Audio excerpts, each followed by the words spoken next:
अब मैं आगे गौरी प्लीज़ मेरे कान में फ़ोन मत चला प्लीज़। हाँ, अब पढ़ते हैं, ये भी हो गया था। पढ़ते हैं जेनेटिक्स, आनुवांशिक के अध्ययन के जिसके हम प्रक्रियाओं के द्वारा आणविक तथा स्तर जैसे जैव विकास की प्रक्रिया को समझ जा सकते हैं। ये लिखा है रेविडेशन ऑफ ए अतावेशियम, जीवों में ऐसे लक्षण या फिर विकसित हो जाना जो कि वर्तमान जातीय लक्षण न होकर पूर्ण जातीय लक्षण होते हैं। इन्हें अनुकूल्य, नेक्स्ट टॉपिक है अनुकूल्य विकरणों के किसी एवं पूर्ण जाति के किसी जीव जब भिन्न भौतिक लीक जीवों के क्षेत्रों में पहुंच जाते हैं तो प्रत्येक क्षेत्र के जीवों में अनेक क्षेत्र के वातावरण के अनुसार आकारिकीय के परिवर्तन होने लगता है। इसे अपशाही विकास या फिर डाइक्रोजेनेटिक एवोल्यूशन कहते हैं। इसके फलस्वरूप पूर्ण जनन जाति की मूल स्पष्टि के अनेक नई स्पष्टियों में विभाजित हो जाती है। इसे अनुकूल्य विकतीकरण या फिर अनुकूल्य अपसकरण कहते हैं।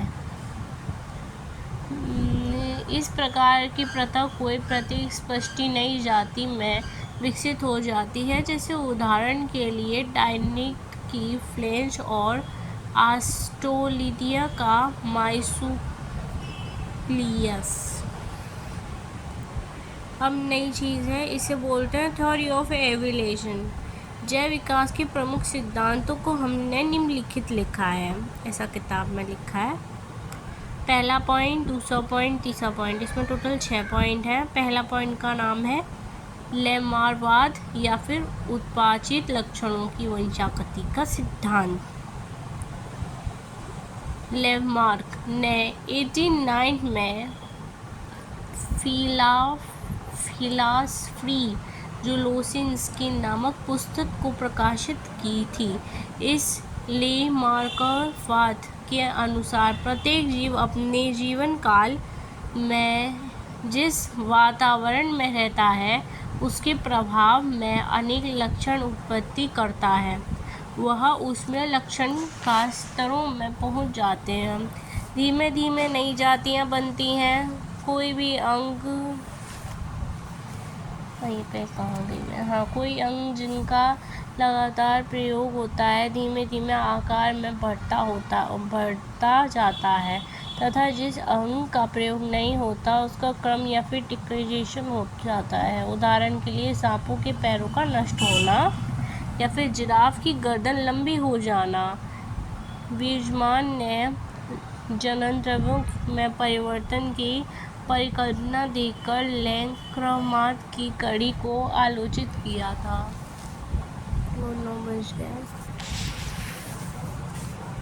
नव लेमार्कवाद आनुवंशिक या फिर जेनेसिस में वंशागति के सिद्धांतों के अध्ययन से यह स्पष्टि हो जाती है कि जो उत्पादित लक्षण जिन जीवों या फिर जीव पदार्थ रूपी में होते हैं वह वांशिक द्वारा अगली पीढ़ी में पहुंचते हैं तथा विकास की सहायता सिद्धांत होती है।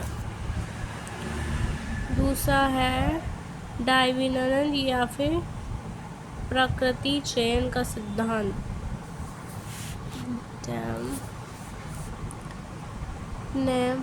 डार्विनियन ने निष्कर्ष किया कि जनन बढ़ने पर पादपों व जंतुओं में जीवन संघर्ष होते हैं तथा प्रकृति द्वारा योगदान का चयन होता है। हर्ट स्पेंसर ने इस योगात्मक की उत्तरजीवित कहा।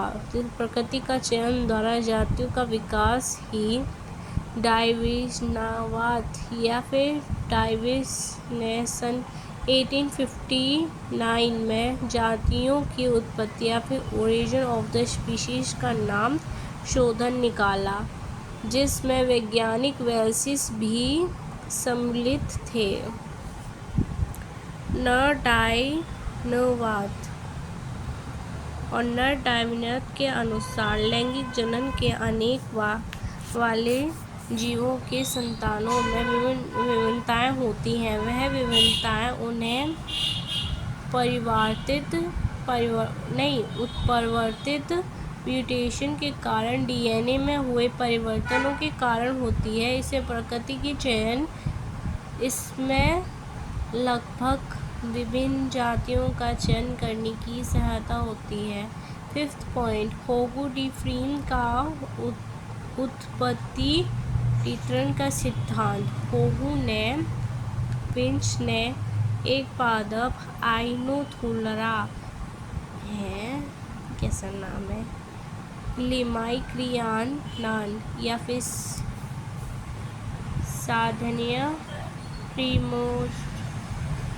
प्रमोजन का अध्ययन किया और बताया कि